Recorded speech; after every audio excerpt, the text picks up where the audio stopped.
uma parceria da Secretaria de Estado de Cultura e Economia Criativa do Distrito Federal com o Instituto Amigos da Reserva Biosfera do Cerrado. Essa semana a gente está falando sobre o curso de Contabilidade e Documentos. Fazendo uma recapitulação de segunda e terça, nós falamos sobre a renda na pessoa física, sobre a declaração DECORE, que é uma declaração que comprova a renda para qualquer instituição que você tenha necessidade de comprovação de renda. Falamos sobre os pré-requisitos para a gente fazer uma DECORE, sobre a responsabilidade do profissional de contabilidade ao emitir a mesma. Tem profissionais da minha área que tiveram o CRC cassado pela falta de responsabilidade ao emitir DECORE. Mas assim, aqui a gente falou sobre como fazer corretamente. E interagindo com vocês, quero finalizar sobre imposto de renda de pessoa física. Nós falamos sobre ganho de capital, nós falamos sobre pessoas que são autônomas e não têm vínculo empregatício, que ainda estão gerando renda na informalidade, sem nem mesmo ter o microempreendedor individual. Ensinamos como fazer essa declaração de renda e recolher o imposto mensalmente através do Carnê-Leão. Depois nós evoluímos para quando a pessoa física vende um imóvel e tem o ganho de capital. Também falamos sobre a declaração de ganho de capital, baixamos aqui no curso e mostramos um pouco do preenchimento de como funciona. Também expliquei se a venda é no final do ano, a gente vai ter 2 declarações de ganho de capital e essas declarações vão ser importadas na sua declaração de ajuste anual, que é quando você presta conta com a Receita. Falamos sobre recebimento de renda de aluguel e o assunto de imposto de renda de pessoa física, ele é vasto, ele é extenso, mas as principais coisas, as principais demandas que eu tenho no escritório, no dia a dia, eu compartilhei com vocês. Eu quero fazer só um parêntese, porque em relação ao ganho de capital, quando você faz a sua declaração com critério anualmente, então você evita uma carga tributária pesada quando você vende seu imóvel, porque você compra seu imóvel e no decorrer da vida, quando você vai usando o seu imóvel, você vai fazendo manutenções. Todas essas manutenções você precisa registrar na sua declaração de imposto de renda como benfeitoria. Se você paga o financiamento, você também vai mostrando ali a evolução dos pagamentos na sua declaração de imposto de renda, porque quando você for fazer a sua declaração de ganho de capital, você vai diminuir a sua carga tributária. Então, para finalizar esse assunto de imposto de renda, que na realidade eu não vou bater o martelo, finalizei. Se vocês tiverem dúvidas, podem participar, que eu vou tirar a dúvida de vocês, quero que vocês perguntem e participem bastante com o que vocês têm necessidade. Não falei sobre espólio, mas quando a pessoa tem o falecimento e ela tem bens, a gente só encerra o espólio, fica apresentando a declaração de espólio todos os anos, até ter a finalização do inventário, onde tem a partilha dos bens. Mas sobre espólio eu vou ser assim, superficial mesmo. Theo, coloca o vídeo. Eu queria que vocês vissem um vídeo sobre imposto de renda, a rotina do escritório contábil, porque eu tô querendo transmitir para vocês a contabilidade como fonte de renda, como uma profissão que vocês gostem, que queiram atuar e ser parceiros aí e né, nesse ramo de contabilidade, porque tem mercado para todo mundo. E assim, o vídeo não tá conseguindo baixar, então assim, eu vou seguir sem o vídeo, mas é muito bacana. Depois eu vejo se eu, pelo menos, compartilho o link com vocês, para vocês acessarem em tempo oportuno depois do curso. É o vídeo do contador revoltado que tem no Instagram. Ele, no último dia do imposto de renda, desesperado, essa daqui falta só o Renavan, essa daqui falta isso, falta aquilo, e sai enviando loucamente, porque a parte mais crítica para mim, enquanto contadora, eu não sei os outros, mas em período de imposto de renda eu fico tensa. Eu fui mãe recentemente, meu filho tem 4 meses, nasceu no finalzinho de fevereiro, na antecipação do período de imposto de renda. Então eu já entrei assim naquele estado de alerta, né? Eu falei assim, gente, vou ser mãe bem no período mais crítico do escritório. E consegui ali, né? Depois de um mês que ele nasceu, estava já no período de imposto de renda, mas fui atendendo os clientes de acordo com a minha realidade, né? Nenenzinho. E ainda tinha que conseguir conciliar as entregas das pessoas jurídicas, que a gente vai falar exatamente sobre isso hoje, sobre a natureza jurídica das empresas e formas de tributação, entrando no assunto de contabilidade para PJ. Vamos aqui então. A natureza jurídica. O que as principais ocupações e como escolher a sua. A natureza jurídica, tem muita gente que confunde natureza jurídica com forma de tributação. Então, natureza jurídica classifica sua empresa entre os tipos existentes na legislação e determina como ela funciona. Quando você abre um negócio, precisa enquadrá-lo obrigatoriamente em uma dessas formas que passa a constar no seu contrato social. Mas a escolha não é tão simples. Já existem vários tipos societários possíveis e regras diferentes para empresas individuais e sociedades. Por isso, vamos deixar claro o que é natureza jurídica e ajudar você a formalização da sua empresa. Dentro desse tópico, eu vou colocar para vocês a rotina do escritório, o que mais acontece dos empresários que eles me procuram para abrir empresa ou para dar sequência na sua empresa que já está em funcionamento. Então, assim, quando o empresário me procura para abrir empresa, a primeira coisa que eu explico para ele é sobre a natureza jurídica da empresa, para ele definir se ele vai ser um empresário individual ou se ele vai ser uma empresa limitada, ou se ele está me procurando para um condomínio residencial, para uma igreja, para uma associação. Então, nós temos esses tipos de atendimento lá no escritório.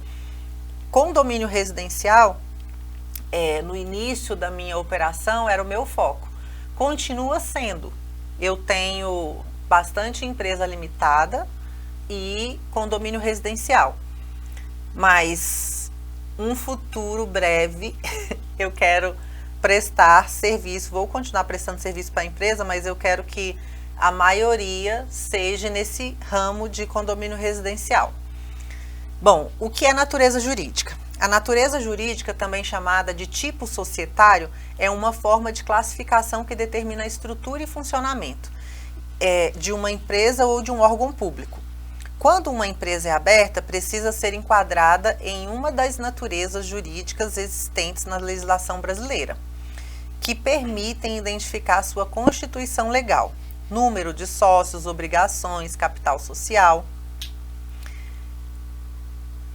Capital social, a gente já explicou sobre capital social. Vou dar uma recapitulada. É o valor que você tem na sua empresa antes da sua abertura. É aquilo que você precisa para abrir sua empresa. O meu capital social, quando eu abri lá no passado, eu coloquei de R$20 mil. Por quê? foi o que eu gastei para fazer site, para fazer as páginas nas redes sociais, comprar máquinas e equipamentos, investir em sistema e ter um fluxo de caixa. Eu gastei tudo isso e o restante eu guardei para ir conseguindo manter a empresa aberta enquanto captava clientes. Então, capital social é isso, é o dinheiro que você tem na empresa antes da abertura. E capital social é o valor que se obriga, que se responsabiliza, no caso da limitada, para honrar com os compromissos que você possa vir adquirir na sua caminhada aí de empresário. Compromissos esses caso você não pague em dia. Mas vamos lá. Da mesma forma, é possível modificar essa classificação futuramente, desenquadrando a empresa da categoria atual e migrando para outro tipo jurídico, quando necessário. Por exemplo, a gente tem a natureza jurídica de empresário individual. Essa natureza jurídica, quando você tem uma empresa que ela é empresário individual, a lei fala que você não pode vender esse CNPJ, fala que você não pode, digamos assim, você fica com ele e se você não quiser dar continuidade na sua operação, você dá baixa naquele CNPJ. Só que não, a gente pode transformar esse empresário individual na natureza de empresário individual para uma sociedade simples ou sociedade por ações. Só que no meu escritório eu não atendo sociedade por ações, que é uma SA de capital aberto, que tem envolvimento com a Bolsa de Valores. Não. Mas eu vou explicar aqui um pouco sobre as formas de atuação de natureza jurídica. Mas assim, o cotidiano a gente transforma de empresário individual para uma sociedade limitada, onde no ato da transformação, o proprietário, ele permanece ali na sociedade, a gente transforma a natureza jurídica, inclui um novo sócio,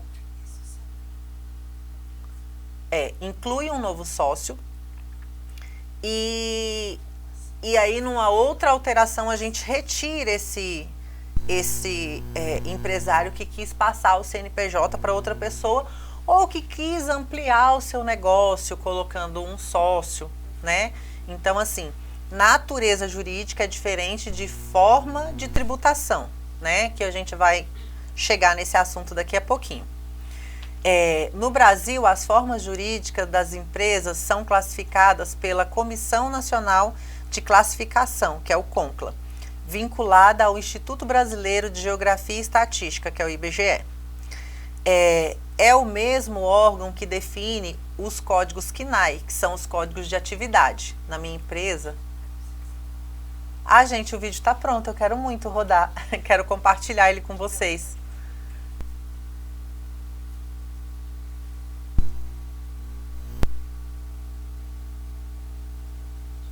Pode? Tá. Então, assim, ó. Pronto, começou o vídeo, gente. Pode liberar.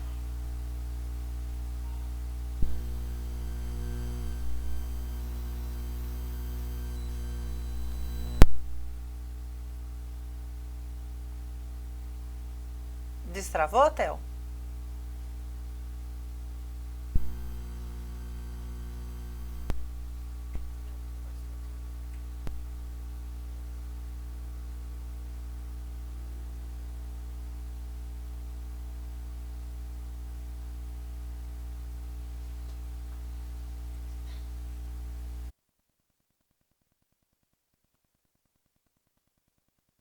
Último dia do imposto de renda. Último dia.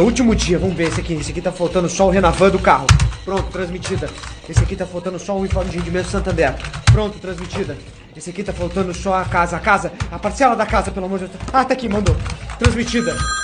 Oi, fala rápido. Posso explicar uma coisinha do meu Não, IR? não tem tempo pra explicação, é pra mandar. Manda o informe que eu já mando aqui, não quero ouvir sua vida. Senhor, acabei sua declaração aqui, mas tá sobrando muita renda. Onde é que o senhor botou esse dinheiro? Não mente pra mim. Oi, dupla verificação aqui, ó. Eu não vou sair dali enquanto o senhor não abrir seu celular e não me der o número aí que aparece no Gov. Agora. Não vou sair daqui. Oi, acabei sua declaração aqui. R$200, é o Pix, pode fazer. Não, vou fazer com a minha prima mesmo. Não, vai me... Ela me cobrou mais barato. Vai me pagar, não sou trouxa, já fiz sua declaração. Agora o senhor pega e faça com outro se quiser e paga 2 vezes.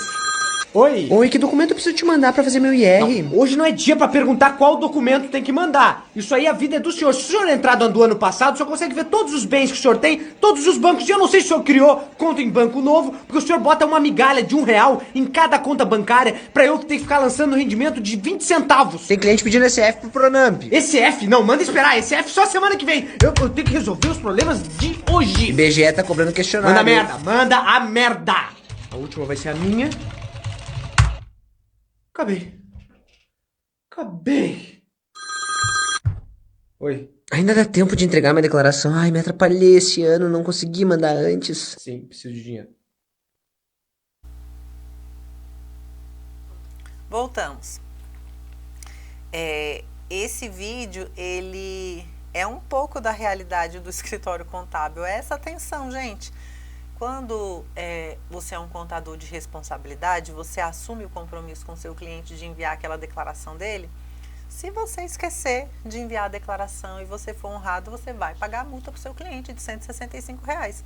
Então, assim, às vezes tem declarações que você cobra ali 140 para fazer, não paga nem a multa se você esquecer. Então, você tem aquela responsabilidade com o seu cliente. E você tem que correr e cumprir os prazos, e mesmo que ele te deva documentos, vai chegar uma hora que você vai ter que tomar a decisão. Entrou em contato com o cliente diversas vezes, ele não te mandou a documentação necessária, você exclui aquela trava ali que está mandando, que está impedindo de você enviar a declaração, envia, e depois você tem 3 retificadoras dentro da lei para poder corrigir o seu problema. Mas um fator importantíssimo, que eu acho que o principal, que eu esqueci de falar e agora me lembrei. A forma de tributação no envio da sua declaração. Você pode escolher a simplificada ou a completa. Dentro do prazo de envio, que esse ano de 2024 foi do dia 15 de março ao dia 31 de maio, dentro do prazo de envio você pode mandar a declaração como simplificada, e depois alterar a forma de tributação na primeira retificadora ou em qualquer retificadora dentro das 3 que você pode enviar. Dentro do prazo de envio, você pode mudar a forma de tributação. Depois que acabou a forma de tributação, por exemplo, enviei uma declaração no dia 31 de maio, ou enviei ela lá no início do prazo, indifere isso. E aí eu tenho muito essa procura no escritório. A pessoa caiu na malha. E ela mandou a declaração no modelo simplificado, por exemplo. Só que ela tinha muitos gastos com saúde, com educação, com previdência, tal. E veio me apresentar, já que eu caí na malha, que no simplificado, gente, nem cai na malha, tá? É um exemplo assim que eu tô dando, tá? Vou falar um exemplo real, então. Mandou no modelo completo e seria benéfico para esse cliente mandar pela simplificada pela falta de gastos dedutíveis. E depois do prazo de envio, você não pode mudar a forma de tributação. Enviou na completa, vai ficar na completa. Enviou na simplificada, vai ficar na simplificada. Então, assim, por isso que você precisa analisar a sua documentação antes de enviar. Se dentro do prazo de envio você observar que a forma de tributação vai ser melhor ser alterada, dentro do prazo de envio você pode, mas depois que acabou o prazo, esquece. Enviou no modelo completo, vai ficar na forma de tributação completa. Enviou no modelo simplificado, vai ficar na forma de tributação simplificada. Eu tive uma cliente que eu conquistei no ano anterior, que ela veio me procurar porque a declaração dela caiu na malha, e eu falei assim: fulana, sua declaração teria sido melhor nesse ano ter enviado no modelo simplificado, Porque naquele ano anterior ali, ela não tinha tantas despesas. E no modelo simplificado, ela ia pagar, se eu não me engano, R$ 900. No modelo completo, a gente fez um parcelamento para ela, ela pagou 5.300 e alguma coisa. Então, assim, foi discrepante a diferença. Mas ela não tinha entendimento para fazer a melhor escolha. Então, às vezes, é melhor você contratar um profissional da área. Porém, tenha referência em relação ao profissional da área que você vai contratar. Porque ontem eu dei um exemplo de um profissional da área que jogou 30 mil de renda de aluguel que não existe para uma cliente no mês de dezembro. Que eu mostrei para vocês, se tivesse feito isso no Carnê-Leão, teria que ter feito um recolhimento de 7 mil e pouquinho em relação à renda de 30 mil. Então, tenham cuidado com as informações que vocês passam para a Receita Federal. Se tiver dúvida, a gente continua para tirar as dúvidas, mas vamos aqui para a natureza jurídica, né? Que eu falei para vocês que eu ia entrar e ia conversar com vocês sobre a rotina de um escritório contábil e tentar conquistar vocês para a minha profissão. A contabilidade como uma fonte de renda, né? Uma prestação de serviço com responsabilidade, pensando ali no cliente. Não é só fazer. Você tem que ter o compromisso com o seu cliente e escolher a melhor situação para ele, né? A melhor situação onde ele, dentro da lei, tribute menos e tenha mais sustentabilidade financeira. Mas aqui eu estou falando do CONCLA, né, que é a Comissão Nacional de Classificação, vinculada ao Instituto Brasileiro de Geografia e Estatística, que é o IBGE. É o mesmo órgão que define os códigos CNAE, Classificação Nacional de Atividades Econômicas. Por exemplo, na minha empresa eu tenho o código CNAE de prestação de serviços contábeis, tenho o de cursos e treinamentos, tenho de escritórios e documentos, nem lembro de cabeça, mas enfim, CNAE é a atividade que você tem no seu CNPJ.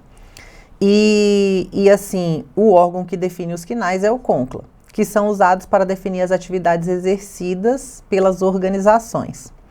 Na definição do CONCLA, a natureza jurídica tem o objetivo e a identificação de constituição jurídico e institucional das entidades públicas e privadas no cadastro das administrações públicas do país. A importância da natureza jurídica. Para o governo, a natureza jurídica é uma forma de classificar as diferentes estruturas e constituições, facilitando o controle de todas as organizações que atuam no território nacional. Assim, é possível determinar regras e obrigações para cada forma jurídica, levando em conta seus objetivos, composição do quadro de sócios e administradores na finalidade da entidade. Para o empreendedor, é importante conhecer as naturezas jurídicas para enquadrar corretamente sua empresa e entender seus direitos e deveres. Por exemplo, o tipo de sociedade define se o empresário irá responder por eventuais dívidas com o seu patrimônio pessoal ou se os bens pessoais serão completamente separados das obrigações da empresa. Dando uma explicação nesse tópico, o empresário individual, ele se confunde o patrimônio da pessoa física com o patrimônio da pessoa jurídica. Então, se eu contrair uma dívida na pessoa jurídica e eu, antes de abrir a empresa, eu tinha uma casa, eu tinha um carro, eu tinha um patrimônio e contraí ali uma causa trabalhista. Se eu não tenho dinheiro no caixa da empresa, os meus bens podem se comprometer a pagar a dívida da pessoa jurídica no empresário individual, nessa natureza jurídica. Quando a natureza jurídica é uma sociedade limitada, eu tenho que os meus bens, o meu patrimônio de pessoa física, eu já tinha antes de abrir a empresa, e eles estão protegidos, resguardados, para que a obrigação da empresa não venha comprometer o meu patrimônio de pessoa física. Além disso, essa escolha também determina por quais regimes jurídicos você pode optar, dependendo da constituição da empresa. Em alguns casos, há uma exigência de capital social mínimo para formalizar o seu negócio com uma determinada natureza jurídica. Por essa e outras, você precisa conhecer pelo menos as formas jurídicas mais usadas no mercado para empreender com mais segurança. Voltando a esse tópico aqui, tem empresas que ela não pode ser simples nacional. Pela atividade, que são algumas atividades vetadas ao Simples Nacional. Simples Nacional é forma de tributação, que hoje no Brasil nós temos 4.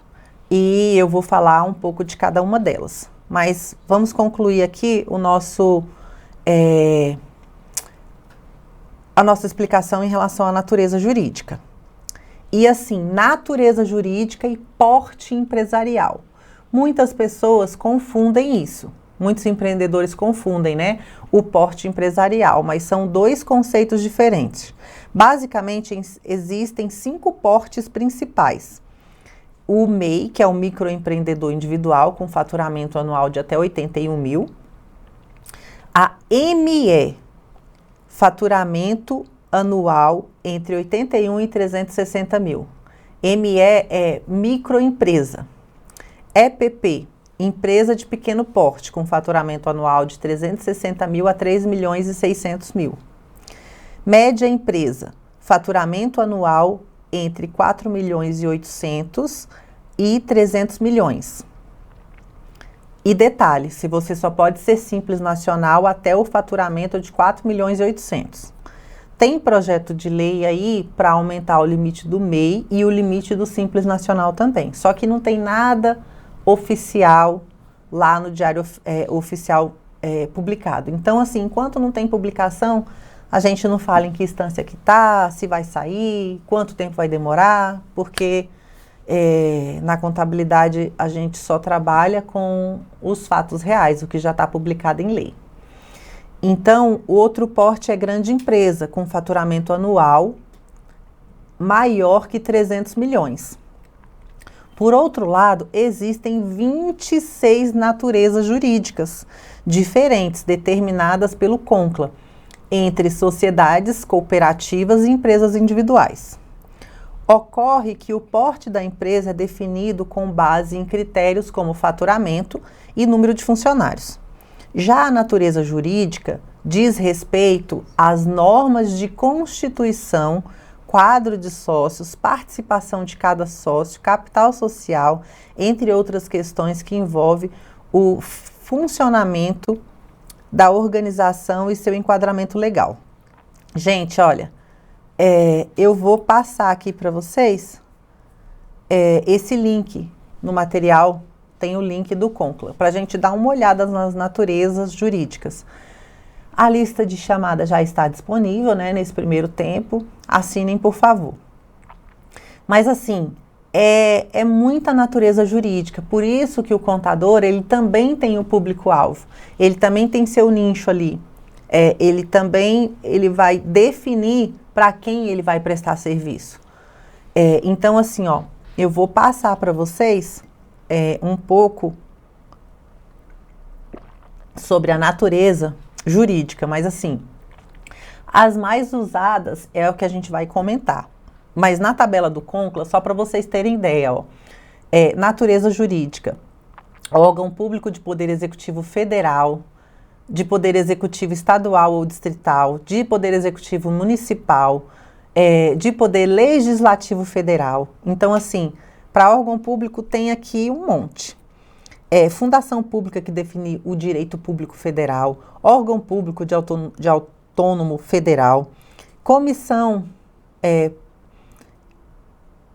consórcio público de direito público, consórcio público de direito privado, estado ou distrito federal, município, união, entidades empresariais, empresa pública, sociedade de economia mista, sociedade anônima aberta, sociedade anônima fechada, sociedade empresarial limitada, que essa aqui é muito usada, sociedade empresária em nome coletivo, tem sociedade que é a SPE para fim específico, cooperativa, o empresário individual que é muito usado, grupo de sociedades, consórcio de empregadores, consórcio simples, cooperativa, empresa simples de inovação, investidor não residente, serviço notorial, que são os cartórios, entidade sindical,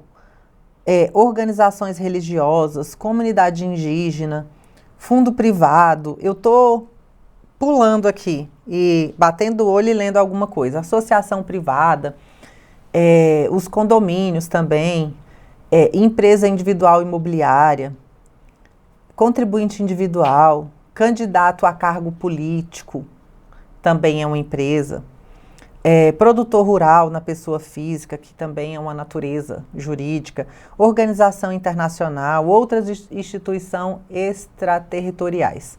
Então, assim, essas aqui são a lista de natureza jurídica que temos no Brasil.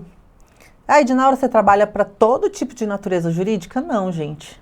Eu não sou especializada em todos os tipos de natureza jurídica. E eu não conheço nenhum contador que seja em todas as naturezas jurídicas. Você vai se especializar e vai buscar um ramo de atividade.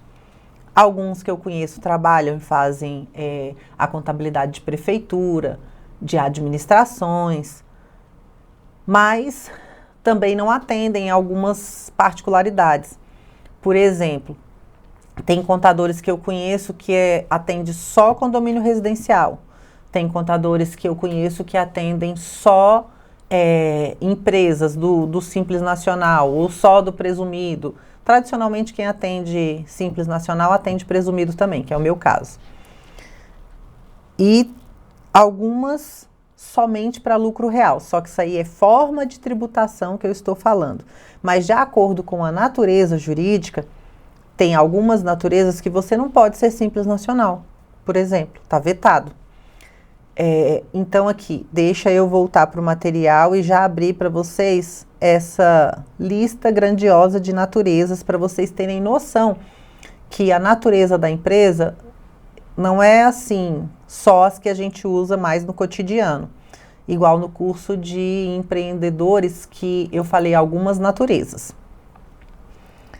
Deixa eu ver aqui, ó, basta assinar apenas... Ah, tá. Essa é uma observação, não é uma pergunta, que é em relação à lista de chamada. Vamos voltar para o material. A gente já falou da lista do CONCLA.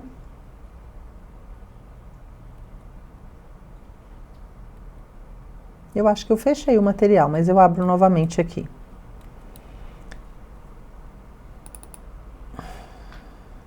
Pronto.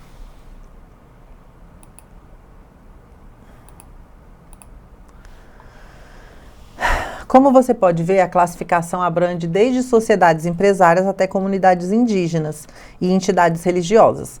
Mas o que realmente nos interessa são as naturezas jurídicas mais usadas para registrar empresas com fins lucrativos no Brasil, que veremos a seguir. As 6 principais naturezas jurídicas para classificar uma empresa. Como vimos, existem várias naturezas jurídicas empresariais previstas na lei. Mas assim, o que a gente mais usa é o empresário individual, que não é o microempreendedor individual, gente. Esse aqui é uma empresa de pequeno porte, que é o empresário individual. É aquela sociedade que você... eu acho que aqui eu determinei, tá? Eu determinei aqui, ó. O empresário individual é a natureza voltada às empresas formadas apenas pelo titular, sem sócio. E a categoria permite uma ampla gama de atividades econômicas e não possui capital social mínimo. Além disso, a responsabilidade é limitada. Ou seja, o patrimônio pessoal do empresário é separado do patrimônio da empresa. Tá. A sociedade no empresário individual, ela não é limitada. Eu vou editar esse material aqui. O empresário individual, ele confunde o patrimônio da pessoa física com o patrimônio da pessoa jurídica. O empresário individual, quando era Eireli, que esse meu material aqui é dessa época, Eireli caiu em desuso e assim, a Eireli, ela exigia um capital social de 100 salários mínimos. E a integralização desse capital não existia, assim, porque muita gente abriu a Eireli, mas o capital social era inexistente. Muita gente abriu com capital social real, sim, mas caiu em desuso justamente porque não era real esse capital social. Existe ainda a possibilidade de registrar como microempreendedor individual, que é o MEI, que também é um empresário individual, mas esse caso é preciso respeitar o limite de faturamento, que é até 81 mil anual. E já o caso do empresário individual, o faturamento pode chegar até 78 milhões. Não pode. Pode chegar até 4 milhões e 800. Ah, não, empresário individual pode sim, mas só que aí o regime de tributação não vai ser o Simples Nacional. Pronto. Pode ser empresário individual e pode faturar até 78 milhões, mas a partir de 4 milhões e 800 não pode ser simples. Tá vendo que até eu confundo, mas a forma de tributação e a natureza são diferentes. Vamos lá. Empresa individual de responsabilidade limitada, que é a Eireli, que eu falei para vocês que é até 100 salários mínimos, que ela caiu em desuso e que todas as sociedades Eirelis, elas foram para sociedade, que é essa daqui, ó, é a número... Essa, Sociedade Limitada Unipessoal, que é a limitada com um sócio só, que não tem... que ela não tem o capital social mínimo, que aqui, ó, eu coloquei, cabe destacar que a Eireli não existe mais em virtude da revogação do artigo 980 do inciso 6º do artigo 44 do Código Civil. Todas as Eirelis foram transformadas automaticamente em sociedade limitada com apenas um sócio, a unipessoal. Dessa forma, o empresário individual consegue se formalizar como sociedade limitada, algo que não era possível antes da lei, que essa lei foi em 2019, que a sociedade limitada, ela só poderia ser aberta se tivesse no mínimo 2 sócios.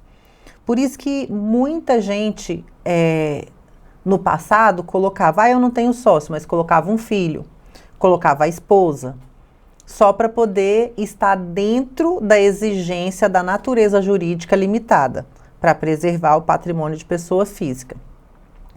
Então, a gente volta aqui, ó.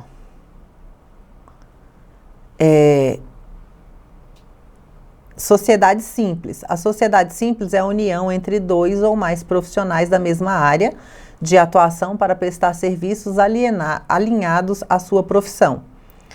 Que quando eu abri o escritório, eu abri como limitada e nessa época não podia ser limitada sem ter um sócio.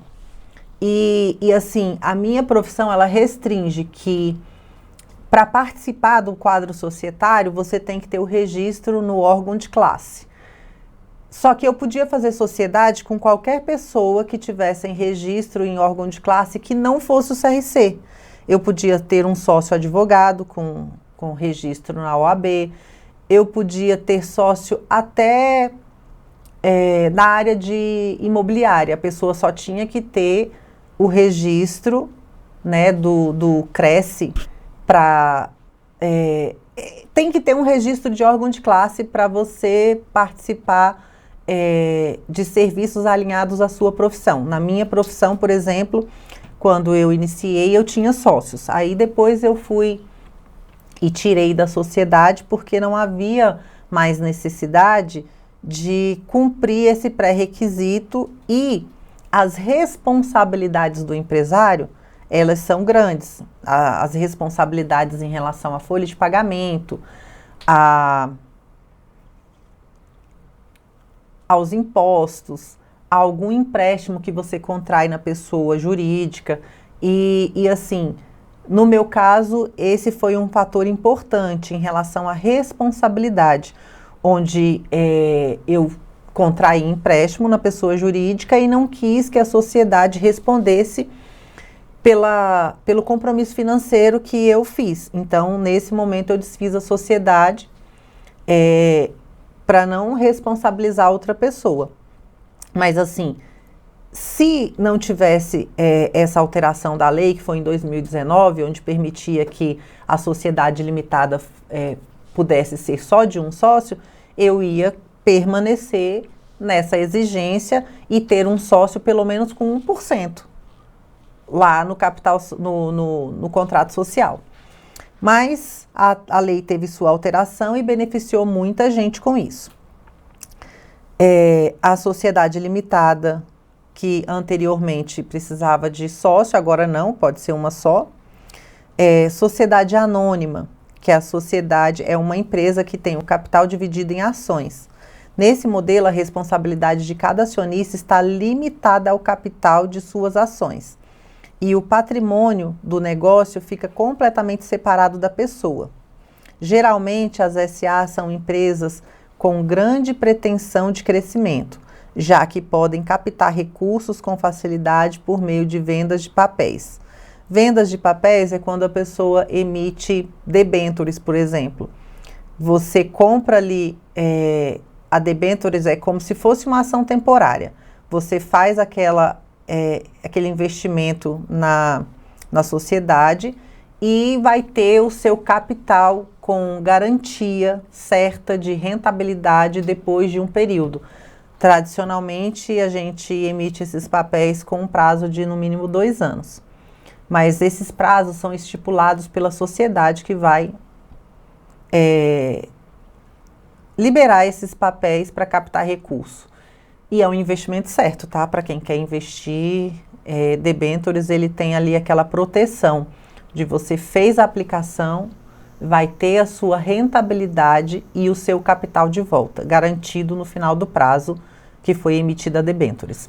Sociedade anônima de capital fechado. As ações são negociadas somente de forma privada e não de forma pública, como ocorre na Bolsa de Valores. Sociedade anônima de capital aberto, as ações são negociadas no mercado de valores mobiliários, bolsa de valores e mercados de balcão, e qualquer investidor pode adquiri-la. Eu não presto serviço para a sociedade anônima, mas essas são as mais registradas no Brasil atualmente. Eu trabalho muito com sociedade limitada unipessoal, que eu já expliquei para vocês que substituiu a Eireli, e que foi permitida a partir dessa lei, número 13.874 de 2019. Antes você não podia registrar uma limitada com um sócio só, era pré-requisito ter 2 ou mais pessoas. Então assim, para escolher a natureza jurídica ideal para seu negócio, você vai precisar de apoio de um contador experiente, ou você vai buscar ali dentro da legislação brasileira a que te atende melhor. Mas o conselho que eu dou para as pessoas quando me procuram é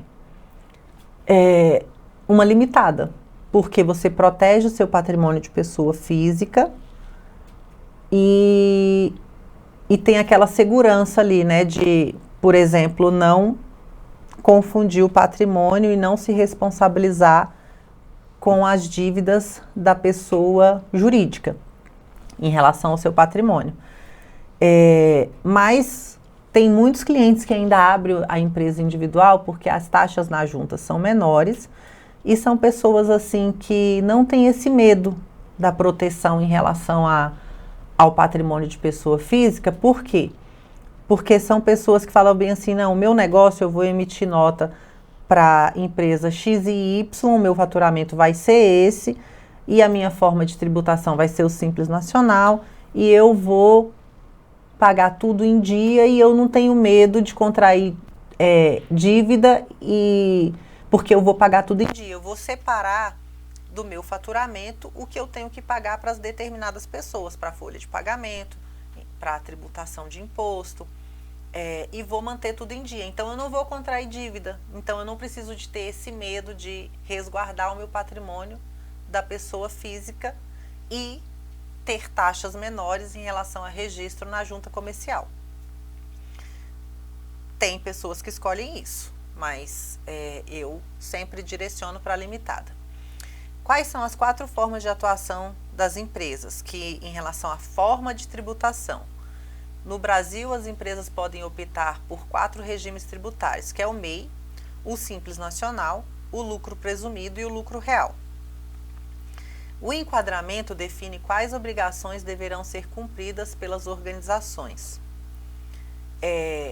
O escritório contábil, por exemplo. O MEI não precisa de escritório contábil, só tem uma obrigação anual, que é o faturamento. No Simples Nacional, a gente tem que enviar o Simples Nacional todo mês, tem que enviar o SPED, CMS, IPI, se for comércio, tem que enviar a folha mesmo mesmo com ausência de fato gerador. Vamos fazer uma paradinha para o nosso print matinal? Abra a tela, por favor.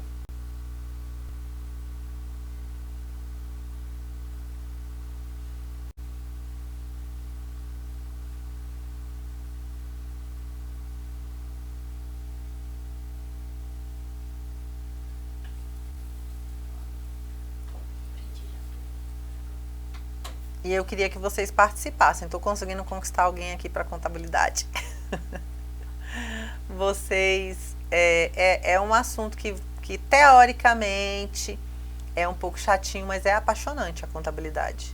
E principalmente quando você pensa ali no resultado do seu cliente. É muito bacana. Vamos ao nosso print.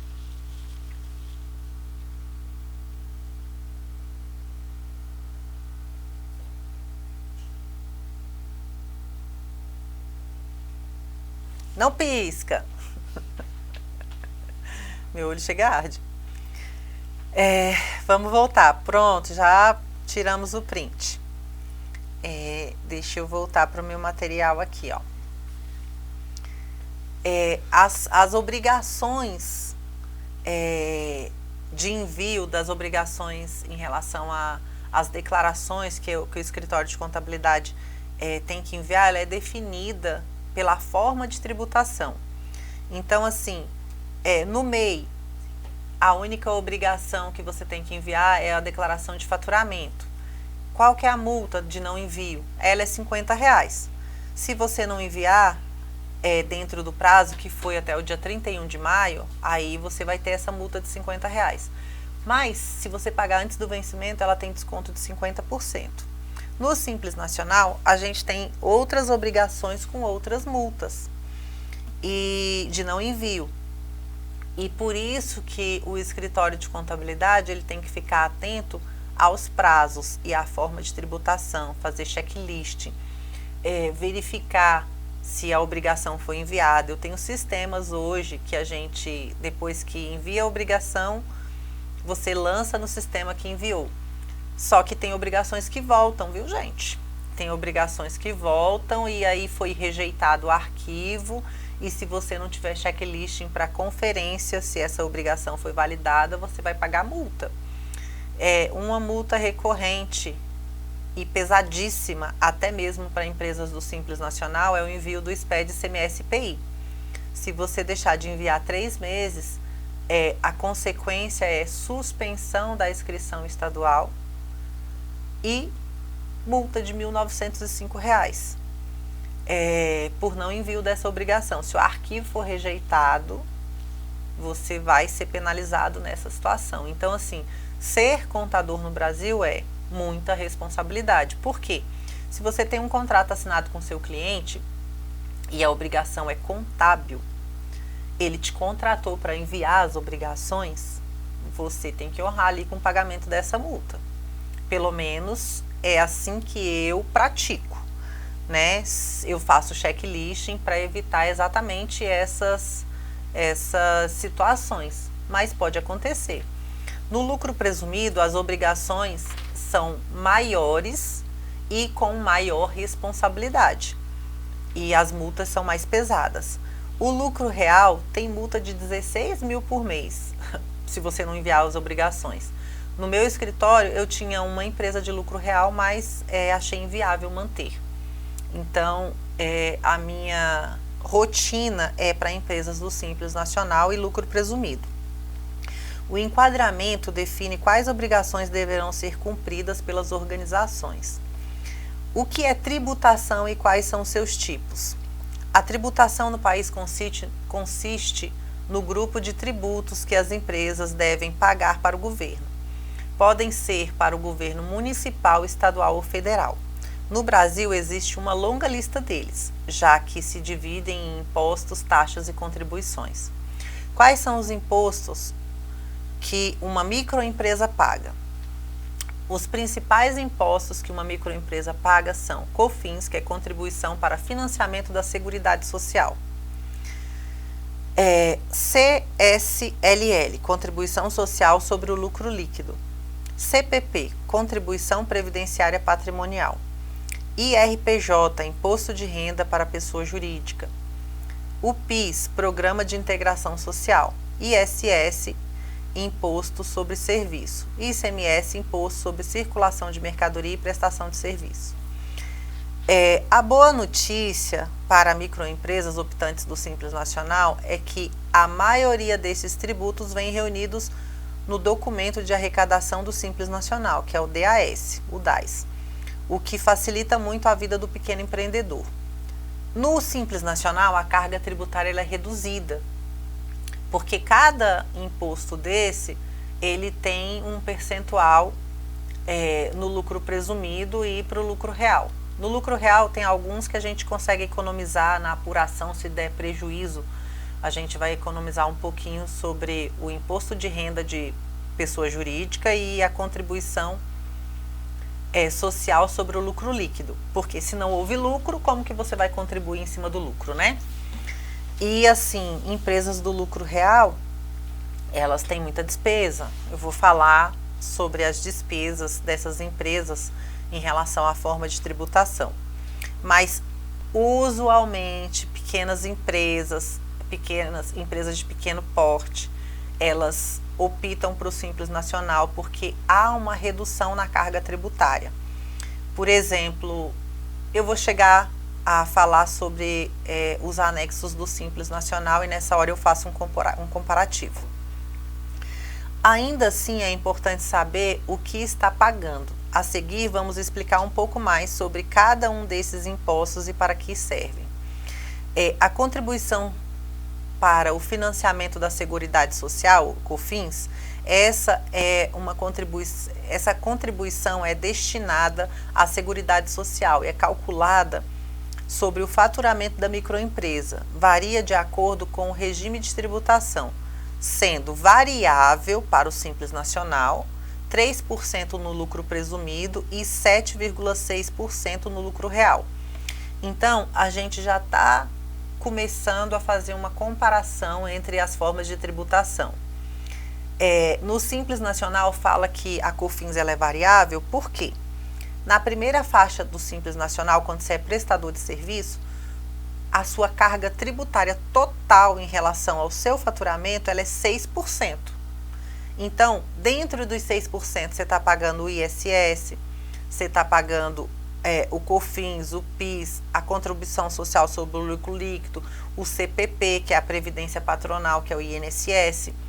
Então, dentro do Simples Nacional, você paga todos esses impostos, mas com uma carga tributária bem reduzida. Por isso que, para você se manter no Simples Nacional, você tem que estar em dia com todas as suas obrigações. Você não pode ter guia de imposto atrasada, você não pode ter dívida aqui no Distrito Federal, nas administrações, em relação à Secretaria de Fazenda do Estado, né, que é o GDF, que algumas pessoas que não pagaram a taxa de fiscalização do estabelecimento foram penalizadas com exclusão do Simples Nacional. Claro que no meu escritório a gente faz aquela verificação e fala para o cliente o que ele precisa pagar para se manter no Simples, caso ele tenha alguma pendência. E a gente manda os boletos e fala que tem que pagar até o final de dezembro, no mais tardar em janeiro, porque a gente só pode escolher a forma de tributação quando a empresa já está aberta no mês de janeiro de cada ano. Tem pessoas que me procuram e no meio do ano e fala bem assim, eu sou MEI, eu quero ser o MEI caminhoneiro. É uma mudança de tributação. Então, eu só posso optar pelo MEI caminhoneiro, que vai permanecer no Simples Nacional em janeiro. Ou eu dou baixa naquele MEI que foi aberto de forma incorreta, que na semana anterior eu ensinei, né, onde a gente tem que flegar para ser um MEI comum ou MEI caminhoneiro, mas ou é no ato da Constituição ou em janeiro de cada ano. Não tem outra opção de mudar a forma de tributação. Ou se por acaso você colocar uma atividade impeditiva para o Simples Nacional, ou se o seu faturamento estourar, e aí você vai ter que mudar de forma de tributação. Mas assim, por escolha, eu querendo, eu só posso mudar em janeiro de cada ano. Vamos falar aqui também sobre a contribuição social sobre o lucro líquido. Essa contribuição ela é calculada sobre os lucros líquidos com o objetivo de arcar com a Seguridade Social. A alíquota está entre 9% e 20% e vai depender de qual atividade é exercida na microempresa. Contribuição previdenciária patronal. O cálculo para a cobrança do CPP é realizado com base na folha de pagamento e é variável para o Simples Nacional e fixada em 20% para os demais regimes. Os demais regimes é o lucro presumido e o lucro real. Então, quando eu falo para o meu cliente que é interessante ser do Simples Nacional, se ele tem funcionário, porque ele não paga essa parte patronal, ele não deixa de pagar o INSS na guia do Simples, mas é unificada, então ele paga todos os impostos com uma carga, com uma redução grandiosa e não paga a parte patronal, que é a parte da empresa, onde as empresas do presumido e do lucro real pagam. Por exemplo, se a folha de pagamento, vamos aqui num exemplo chulo, o salário do funcionário bruto é R$1.000. Então, eu vou ali descontar do funcionário o INSS que ele paga e a minha parte em relação à empresa é 20%, então R$200. Só que não é só 20% não, tem outras coisas que agregam valor que vai chegar ali até 28%, que são as contribuições com IEL, com SEST, SENAI e umas outras contribuições que vão agregar valor. Mas, nesse momento, a gente vai se restringir à previdência patronal, que é de 20% para lucro real e presumido. No Simples Nacional a gente paga, mas a carga é reduzida. Imposto de renda pessoa jurídica. O imposto de renda para pessoa jurídica é calculado sobre o lucro que as empresas apresentaram nos últimos 12 meses. Os optantes pelo Simples Nacional, nos últimos 12 meses, eles pagam entre 15% e mais 10%, caso o lucro fique maior de 20 mil por mês apurado. Para os optantes pelo lucro real e lucro presumido, as declarações podem ser trimestrais e variam conforme as suas atividades. Elas são, gente, trimestrais e sim, variam de acordo com a sua atividade. E no lucro real há a possibilidade de você não fazer a contribuição em relação ao IRPJ, se não der lucro.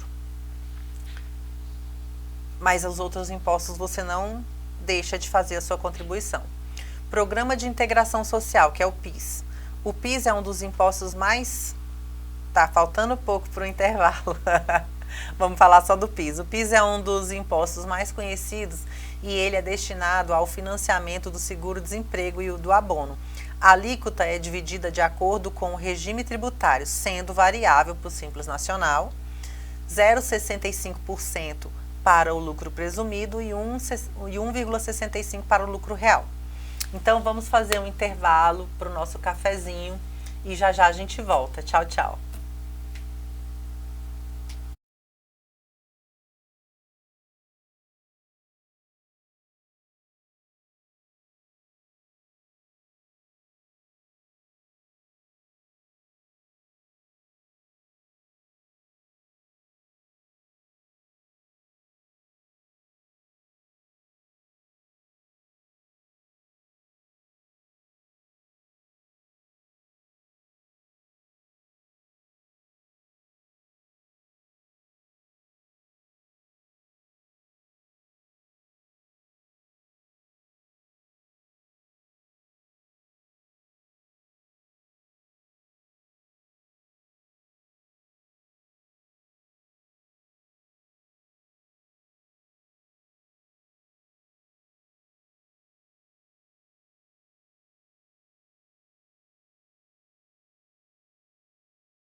Oi, gente, voltamos. Então, a gente está aqui falando sobre custo de contabilidade. Fizemos aqui um intervalozinho para o café e vamos continuar falando sobre imposto, né? O ISS é o imposto sobre serviço e ele é municipal. O cálculo é feito sobre o valor do serviço que a empresa oferece. A alíquota varia de acordo com a região e pode ser de 2% a 5%. Conseguiu entender como e o que mais interfere no valor do imposto é o regime tributário escolhido?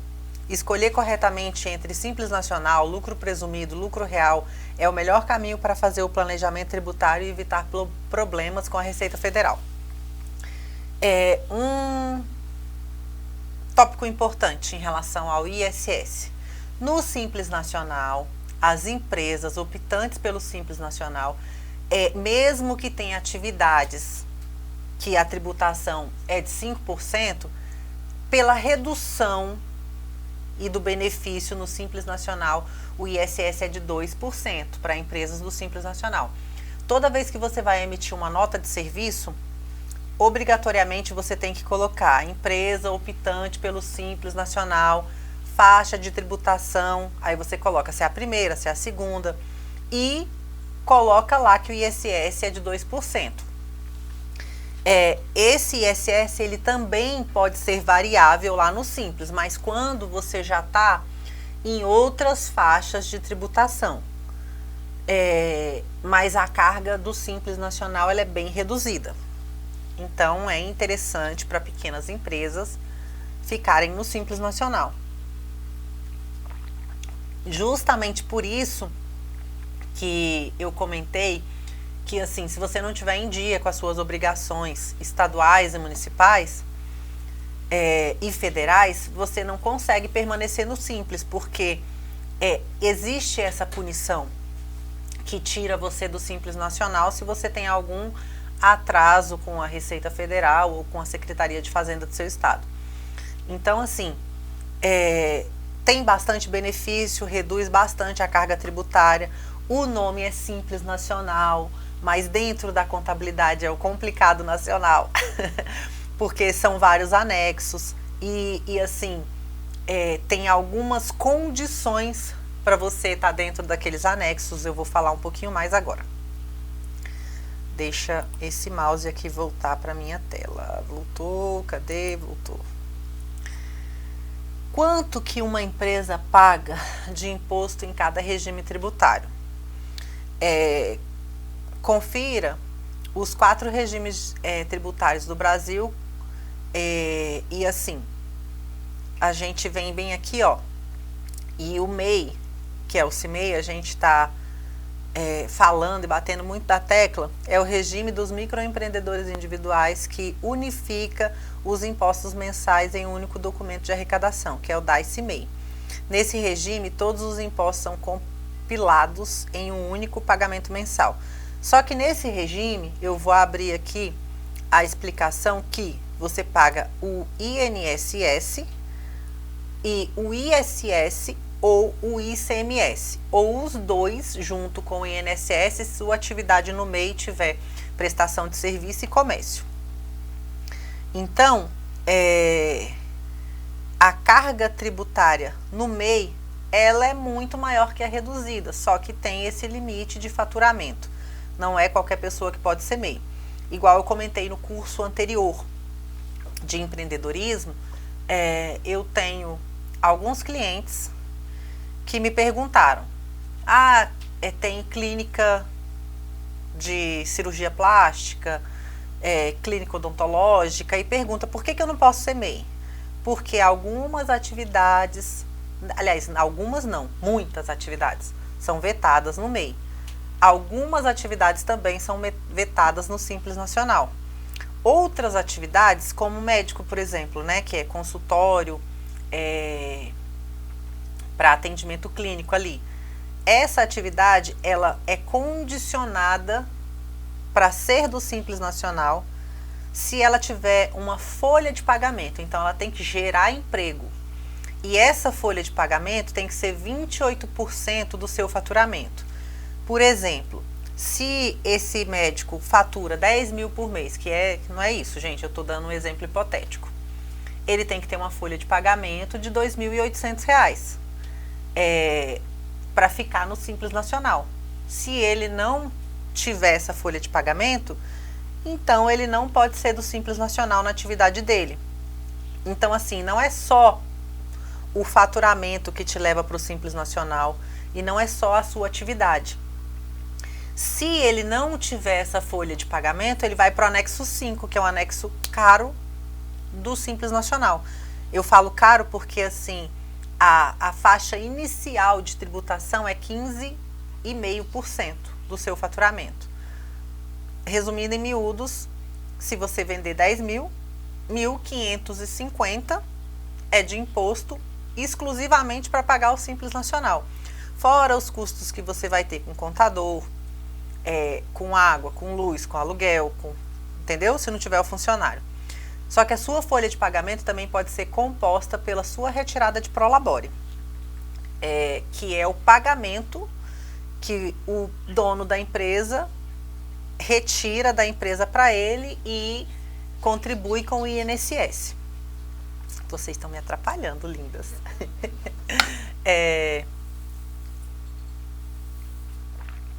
Simples Nacional. O Simples Nacional é um regime tributário simplificado, exclusivo para as pequenas empresas, especialmente as MEs e as EPPs, que faturam até 4.800.000 anual. O valor do imposto no Simples Nacional é de acordo com o faturamento. Ao optar pelo Simples Nacional, a empresa paga todos os impostos em uma única guia, que é o DAS e o DAS, com alíquotas adequadas ao seu faturamento e segmento. O lucro presumido. No regime do lucro presumido, os impostos são cobrados com base na projeção do faturamento da empresa, calculado a partir da receita bruta. No caso, são arrecadados os valores referentes ao imposto de renda na pessoa jurídica e contribuição social sobre o lucro líquido sobre a projeção trimestral, enquanto o restante dos tributos é cobrado separadamente e mensalmente. O restante dos tributos a gente já falou lá em cima: PIS, COFINS, contribuição social sobre o lucro líquido, o CPP, que é a Previdência. Então, assim, é interessante ser do Simples Nacional se você é uma pequena empresa, uma empresa de pequeno porte e uma microempresa. Tabelas dos anexos do Simples Nacional e alíquotas do imposto para microempresa.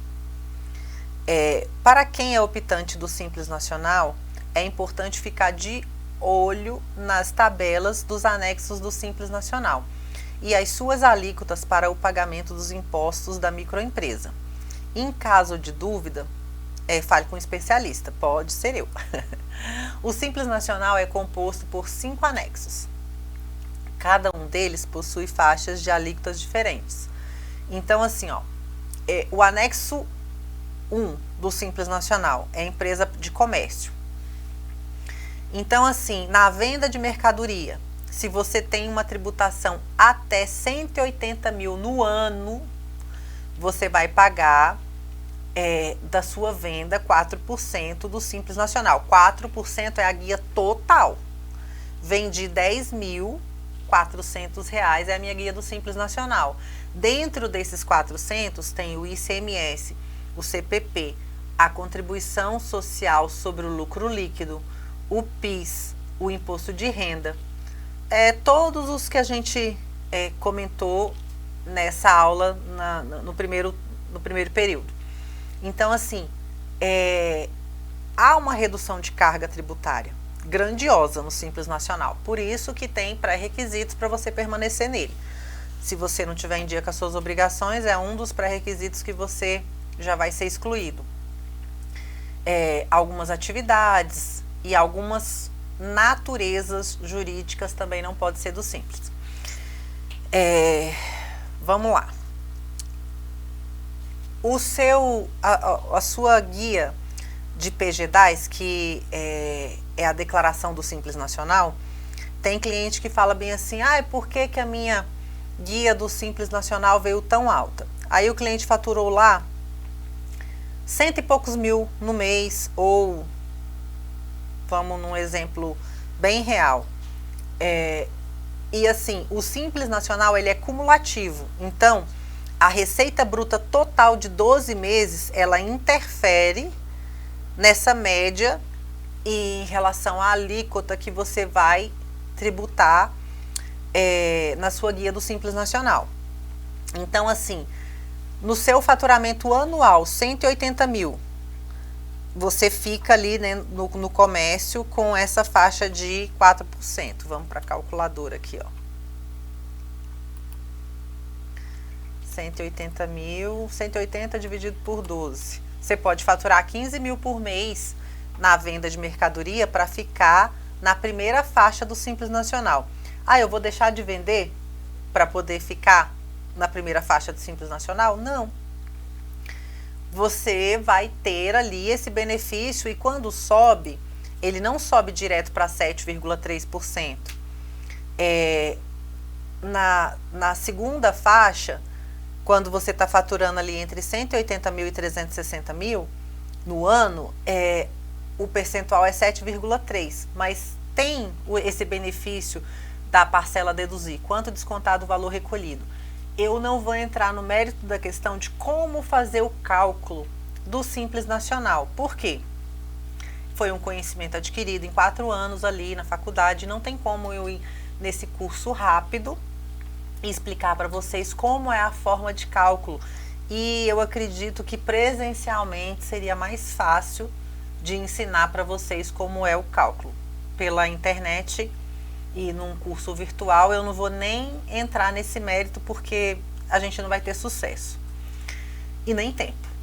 Mas assim, basicamente quando você estiver faturando ali com essa média de faturamento dos 12 últimos meses, 190 mil, você não vai estar pagando 7,3%. Para algumas áreas do comércio, a gente tem que levar em consideração a substituição tributária. O que é isso?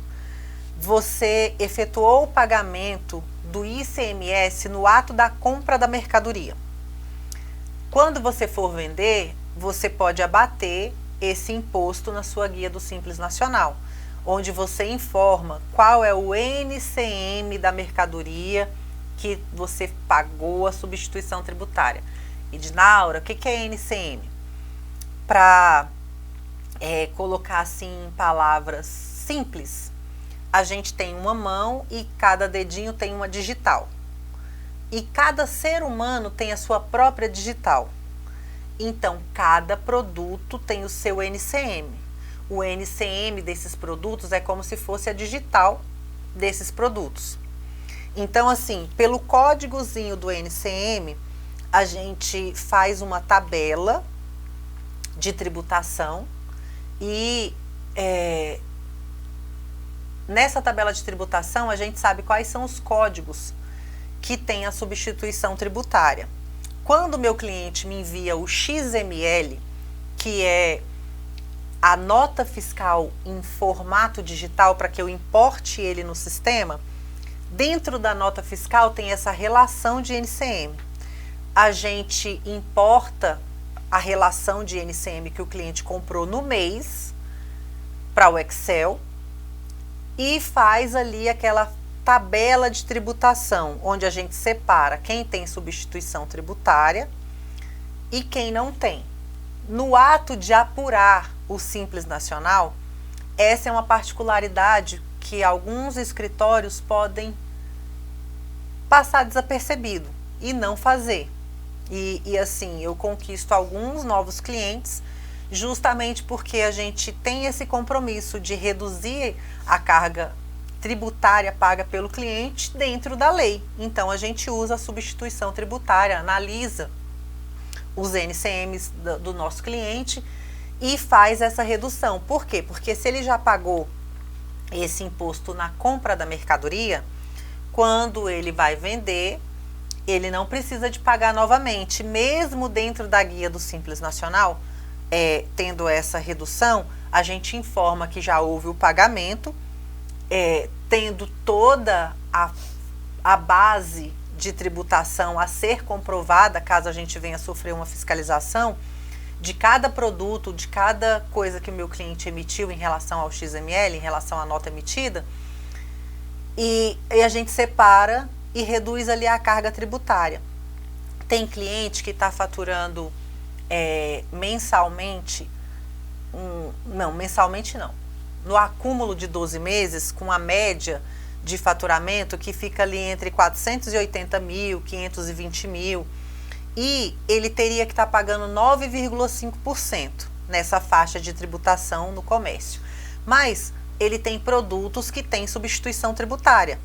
Então, eu consigo levar, de acordo com essa forma de tributação, essa empresa, ela paga ali em média 6,8%, então ela está abaixo da segunda faixa de faturamento. Por quê? Porque a gente faz esse estudo tributário e usa a lei em benefício do cliente para reduzir a carga tributária, porque ele já pagou esse imposto na entrada, na compra da mercadoria.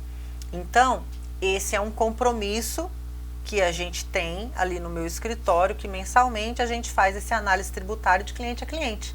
Então, a gente tem uma rotina, a gente tem uma forma de tributação, a gente tem consultoria para pesquisa fora do escritório, onde a gente está atualizando essa tabela de tributação mensalmente para entregar com mais qualidade e redução na carga tributária dentro da lei para o nosso cliente de comércio que tem a substituição tributária, porque não são todos os produtos que você paga o imposto na compra da mercadoria. Então aqui, ó, o anexo 1 é para comércio no Simples Nacional. O anexo 2 são para fábricas e indústrias. E a primeira faixa para fábricas e indústrias é 4,5%. Então já aumentou um pouquinho da primeira faixa do comércio, né? O fabricante, ele paga um pouquinho mais. E justamente isso, quando a gente vai comprar ali na fábrica, às vezes a gente já pagou o imposto. E quando a gente vai vender, a gente abate e reduz a carga tributária. No anexo 3, a grande maioria da prestação de serviço, ela está aqui no anexo 3. Empresas que oferecem serviço de instalação, de reparos e de manutenção estão aqui no anexo 3. Considera-se nesse anexo ainda as agências de viagem, escritório de contabilidade, meu caso, academias, laboratórios e empresas de medicina e odontologia.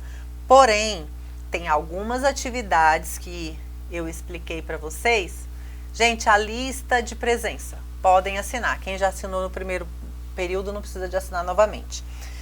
Mas é uma oportunidade aí para quem entrou nesse segundo período. Vamos lá, ó. Sobre a tributação no Simples Nacional, que eu falei aqui, ó, empresas de medicina e odontologia. Não são só essas empresas que elas podem ser vinculadas no anexo 3, se tiver folha de pagamento. Igual eu falei assim, é outro pré-requisito para você evitar uma carga tributária maior. Porque se não tiver folha de pagamento, vai para esse anexo aqui, ó, que é o 5º. Participantes de empresas que fornecem serviço de auditoria, jornalismo, tecnologia, publicidade, engenharia e outros. Aqui no anexo 5, são consideradas, o anexo 5, atividades de cunho intelectual. Mas algumas atividades, se você tiver uma folha de pagamento de 28% do seu faturamento, você pode ter o benefício da carga tributária, por exemplo, no anexo 3, que a primeira faixa é 6%. No anexo 5, a primeira faixa é 15,5%.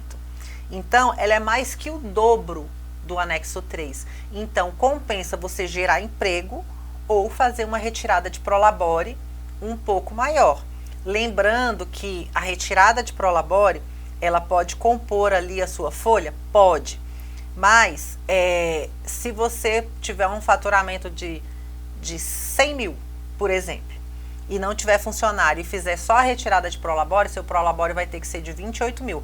A carga tributária para você fazer uma retirada de prolabore de 28 mil, ela é grande. O INSS ele é congelado, porque tem o teto do INSS. Mas o imposto de renda retido na fonte da pessoa física vai ser grandioso. E ali na declaração de ajuste anual, você vai ter que ter muita despesa para poder fazer restituição desse valor. Então, meu conselho é, se você for nessa linha de raciocínio, tem uma previdência privada, PGBL, plano de saúde, gastos com educação, porque são as despesas dedutíveis permitidas por lei para a gente conseguir uma restituição maior do imposto de renda. Então, assim, quando eu falei que o Simples Nacional, ele tem o nome de simples, mas ele é um pouco complicado, é justamente por essas particularidades de você ter que ter vínculo empregatício para algumas atividades, para ter o benefício lá da carga tributária menor, mas um contador que tem a responsabilidade com você, ele vai te explicar exatamente sobre isso. Eu, no meu escritório, uso a ferramenta que tem na Econect. A gente coloca o KNAI da atividade e nesse momento já vem ali, ó.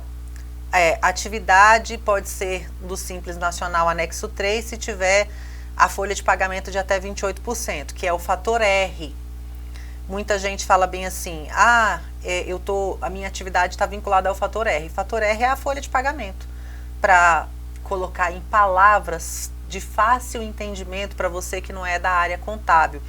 Porque não adianta eu chegar aqui com termos técnicos e não colocar com mais clareza e facilidade, que não vai entronizar na sua vida, porque você não está ali na rotina, no dia a dia, não passou pelo curso técnico ou pelo nível superior em contabilidade, então não é da sua vivência. Então não adianta que você não vai gravar esses termos e assim, o conceito vem com mais facilidade quando você está no seu cotidiano trabalhando com ele.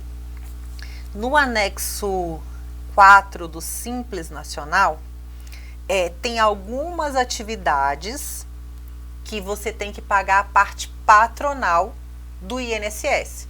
Sua folha deu 10 mil, vai ter ali aqueles 20% do INSS para pagar em cima da folha de pagamento. Não são todas as atividades desse anexo que sofre isso.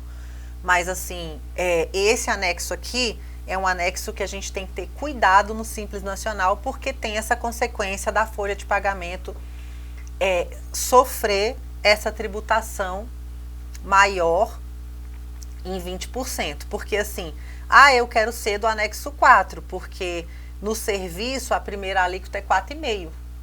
E no anexo 3 a primeira alíquota é de 6%. Só que tem condicionamento para você vir para essa faixa de faturamento do anexo 4 e tem consequência em cima da folha de pagamento quando você tem prestação quando você tem funcionário, quando você tem folha de pagamento. Então, assim, o Simples Nacional, ele é simples no nome, mas tem as suas particularidades para você se manter nele. De simples, o Simples Nacional só tem o nome, né? Que eu já havia falado isso. Da lei que é 123. De resto, né, um regime tributário que tem muitas particularidades e elas podem tornar o seu entendimento bastante complexo, principalmente no que se refere à tributação. Então, a gente vai entendendo ali o Simples Nacional com o cotidiano, mas o que eu falo para os meus clientes? Eu falo bem assim, que a parte da preocupação em relação à tributação mais baixa e a análise da sua empresa, cabe à minha responsabilidade. E para você, empreendedor, cabe a sua entrega total em relação à sua venda de mercadoria ou à sua prestação de serviço. Então, você não vai se preocupar com a parte burocrática do seu negócio. Você vai se preocupar em exercer a sua atividade com maior qualidade para o seu cliente. Porque você tem quem se preocupe para você, quem está tentando economizar dentro da lei a sua carga tributária, entendeu? Então, assim, ó, para entender tudo sobre o modelo de tributação, é essencial conhecer todos os anexos e como eles se dividem. Também é necessário conhecer quais as faixas de tributação, se todas as atividades podem ser enquadradas, vantagens e desvantagens. Então, não são todas as atividades que podem ser do Simples Nacional. Aqui, ó, conceito na íntegra do Simples Nacional. É um regime tributário que une os principais tributos e contribuições existentes no Brasil e, em sua grande maioria, administrados pela Receita Federal. No mais, o ICMS de âmbito dos estados e DF e o ISS de âmbito dos municípios. É norteado pela Lei Complementar 123/2006 e encontra-se em vigor desde 1º de julho de 2007. Antes disso, gente, porque o Simples Nacional ele foi criado justamente para incentivar, né, o empreendedorismo, a geração de emprego, a diminuição da carga tributária, porque fica um pouco pesado para o pequeno tributar no presumido. Eu vou explicar isso para vocês. Ó, sofreu desde sua publicação até os dias atuais algumas importantes modificações. As mais significativas se referem à ampliação de limites e atividades permitidas no âmbito desse regime.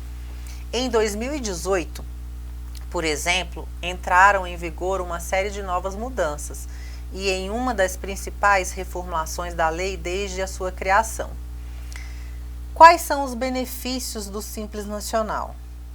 Dentre suas principais vantagens está a relativa simplificação na apuração dos valores. Essa apuração é de acordo com a receita bruta, o seu faturamento dos últimos 12 meses anteriores. Outra vantagem é o recolhimento através de uma guia única, a DAS, o Documento de Arrecadação do Simples Nacional. É uma vantagem e, assim, a principal vantagem para mim é a redução da carga tributária. Quando eu estiver falando do presumido, vocês vão entender um pouquinho sobre essa diferença, que chega a ser discrepante. Através desse regime, também se elimina uma série de outras obrigações acessórias. Uma delas é o SPED, Sistema Público de Escrituração Digital, a obrigação que não é exigida para os optantes do Simples Nacional. O SPED ECD e a obrigação fiscal, a gente está bem no mês da ECD, que para empresas do lucro presumido, a gente tem que enviar a escrituração contábil através do SPED. A escrituração contábil e fiscal. Esse mês é da escrituração contábil, o mês que vem é da fiscal. Só que uma obrigação depende da outra. Então, lá no escritório a gente está nessa correria de enviar o ECD. Quando a gente está enviando o SPED, o ECD, a gente já simula a entrega do ECF, que é a obrigação fiscal. Porque se der alguma pendência, a gente já corrige antes do envio da ECD. Então, tradicionalmente no meu escritório, a gente conclui as duas obrigações no mesmo período. A gente não termina a ECD para depois enviar a ECF. E essas obrigações são para empresas do lucro presumido. A empresa do lucro real, ela pode enviar essa obrigação? Pode. E tem algumas atividades que são obrigatórias o envio, mesmo a empresa sendo do Simples Nacional. Mas assim, tem alguns clientes para fechar alguns contratos com órgãos públicos, por exemplo, o engenheiro. Eu tenho algumas empresas de engenharia lá no meu escritório e prestam serviço de avaliador da Caixa Econômica, de imóveis que eles vão avaliar da Caixa Econômica. A Caixa Econômica tem como pré-requisito o envio do SPED para empresas do Simples Nacional ou do presumido. O Simples Nacional, ele não tem a obrigatoriedade de envio, mas a gente envia para que ele atenda ao pré-requisito para prestar serviço para a Caixa Econômica e conseguir essa forma de prestação de serviço, né? Então é um pré-requisito. E o que é esse SPED contábil? É a escrituração contábil, é o balancete de janeiro a dezembro, com todas as receitas, com todas as despesas lançadas, com todas as obrigações ali que você fez de pagamento em relação a funcionários, a sistema, material de limpeza. Então, é o registro do que você iniciou o seu ano com o saldo inicial, com todas as receitas que você obteve no decorrer do ano, que é o seu faturamento, e todas as despesas. Para fazer uma coisa importante, que é a distribuição de lucro, você tem que fazer a contabilidade. Você tem que fazer essa escrituração contábil. No Simples Nacional, você não precisa de enviar o SPED, mas tem a REINF, que é uma obrigação nova, que nos obriga a distribuir o lucro de 3 em 3 meses. E fazendo assim uma observação, gente, tem muita obrigação nova para os serviços contábeis. Então, assim, a Receita Federal, ela tinha que ter ali no seu quadro de analistas, né, esses que criam as obrigações, porque tem obrigações que a gente já envia e a Receita Federal tem criado outras. A DIRF, por exemplo, ela tinha que ser suspensa esse ano e ela foi prorrogada, e ainda criaram a DIRP. É uma obrigação que repete algumas coisas que a gente já envia em outras obrigações. Então, eu fico pensando bem assim, que o nosso cliente, ele não vai pagar por cada obrigação que a gente vai enviar. E são obrigações com multas. Se você não enviar, você tem que fazer o pagamento ali. A REINF, por exemplo, você tem que enviar na data. Se você fizer uma retificadora, tem multa porque você enviou e depois teve que corrigir. Porque assim, quando você pode cumprir o prazo, igual eu comentei da declaração de imposto de renda, que você pode cumprir o prazo e depois, se precisar fazer uma retificadora, não tem nenhuma penalidade, é uma coisa.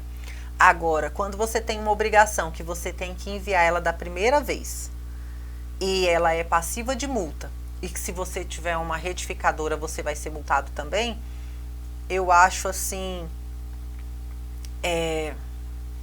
procurando uma palavra adequada para compartilhar com vocês esse sentimento, mas assim, não é um sentimento bom. Eu acho que tinha que ser reavaliado essas questões e assim, teria que ter um contador ali para falar, olha, essa obrigação aqui que vocês estão criando já é enviada nessas outras obrigações que a gente já cumpriu. Então, assim, o contador, ele é como se fosse um prestador de serviço para a Receita Federal, porque ele está cumprindo as obrigações, instruindo o cliente a agir corretamente para não ter a sonegação, para não gerar malha fiscal para o cliente, que a malha fiscal eu quero tratar bastante amanhã, porque não vou entrar nesse mérito, mas para dar o conceito de malha fiscal. Não tem quando você sonega ou quando você passa uma informação errada para a Receita Federal na pessoa física e você cai na malha fiscal, que usualmente o pessoal fala cair na malha fina, mas o nome não é malha fina, é malha fiscal. Existe a malha fiscal para a empresa também. Quando eu falei para vocês assim que a Receita Federal, ela sabe quanto você está recebendo na pessoa física, qual é a sua movimentação bancária no PIS, ou se você tem uma maquininha de cartão de débito e crédito, para as empresas funcionam do mesmo jeito, só que as empresas funcionam muito melhor, porque para um CNPJ a fiscalização ela é maior. E aí, quando a empresa, o CNPJ, tem ali um faturamento que ela recebe no cartão 80 mil por mês, por exemplo, e ela emitiu de nota só 50, a malha fiscal aponta bem assim, olha, você declarou para mim que teve um recebimento, uma receita, um faturamento de 50 mil. Mas, através da denúncia das operadoras de cartão de crédito e débito, eu sei que você recebeu 80. A sua malha fiscal é os 30 mil de diferença entre os 50 que você declarou e os 80 que a Receita Federal apurou, com esse recebimento das máquinas de cartão de débito e crédito, por exemplo. O Pix também era para estar efetivo, mas assim, eu não tenho visto malha fiscal de Pix ainda, né? Eu oriento o cliente que todo o seu recebimento tem que ser de nota fiscal, inclusive o que você recebeu em espécie. Mas as malhas fiscais habituais de recebimento no cartão de crédito, que é assim, líquido e certo. Não tem como escapar dessa malha fiscal.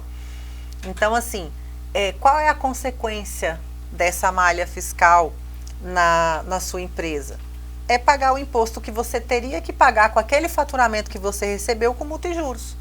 Então, você está gerando um passivo desnecessário de multa e juros porque sonegou.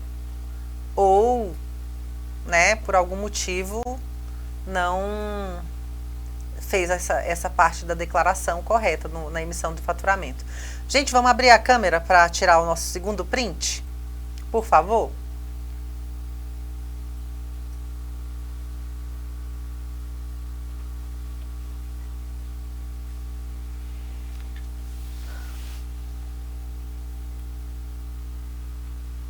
Todo mundo fala X, abacaxi, Pix. Ó a malha, gente.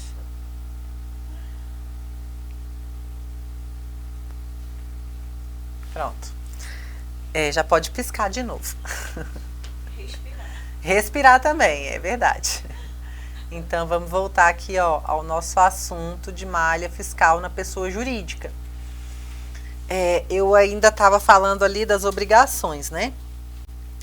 Vamos lá, a malha fiscal eu vou dar mais detalhe para vocês amanhã, por exemplo. Antes da gente concluir o nosso curso, eu vou falar bastante de malha fiscal. Mas, a escrituração digital, obrigação que não é exigida para os optantes do Simples Nacional, que é o SPED. Tem o SPED contábil, tem o SPED contribuições, e o SPED que é obrigatório para empresas do Simples Nacional é o SPED CMS-PI. Tá vendo, gente, que tanto de SPED que tem para enviar? Mas é isso.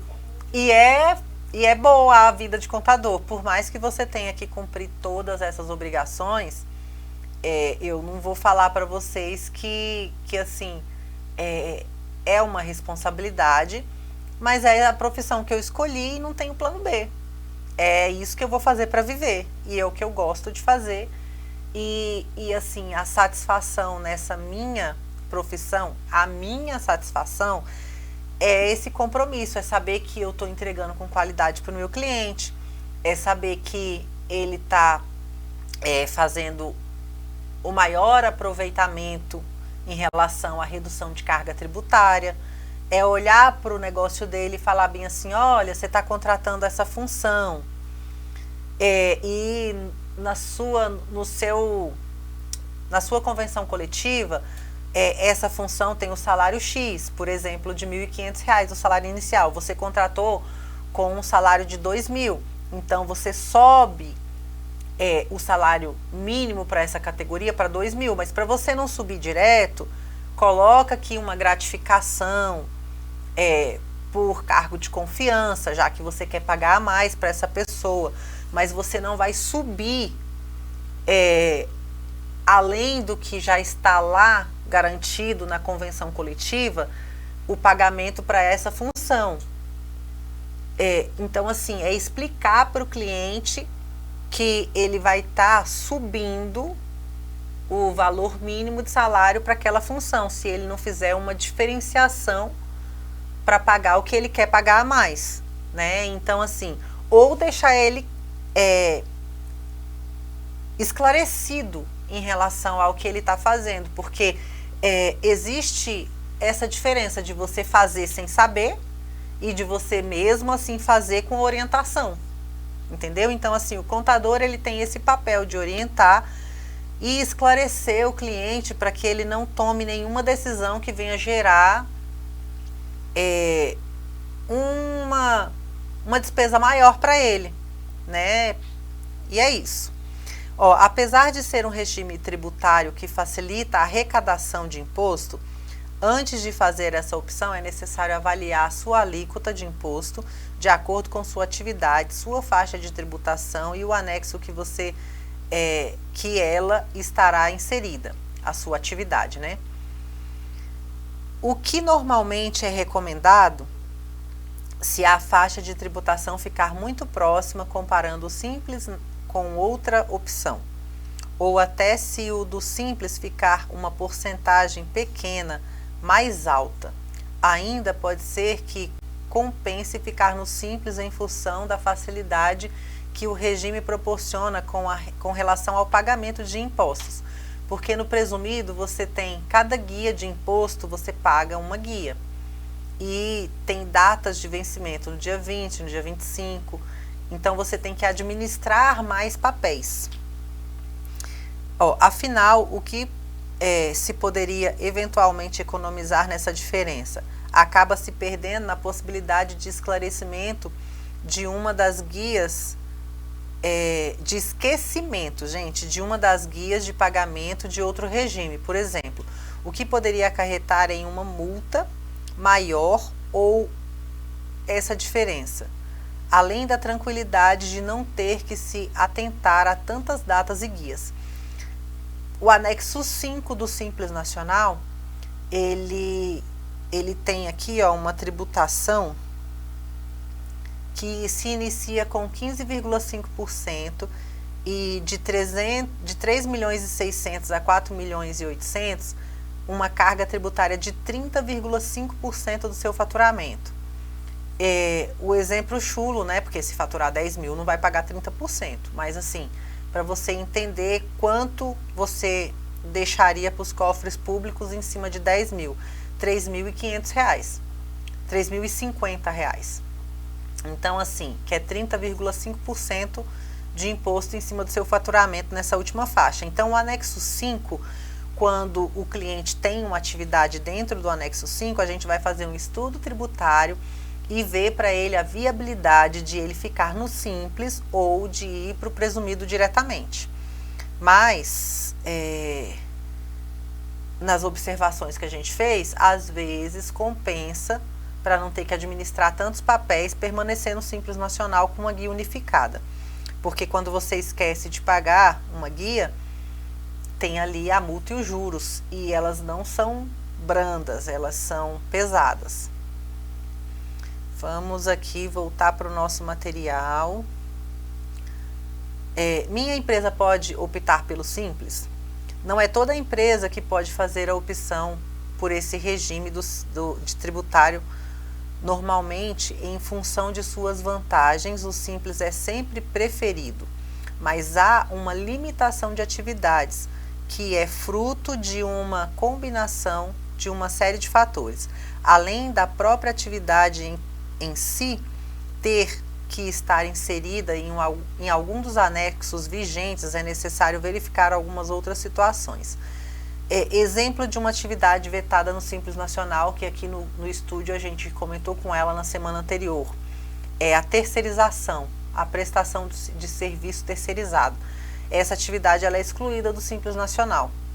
Então, assim, se você coloca essa atividade e você é uma empresa do Simples Nacional e fez uma alteração contratual no decorrer do ano, no ato que você assinar essa alteração contratual, colocando vigente essa atividade, você já vai ser excluído automaticamente do Simples Nacional.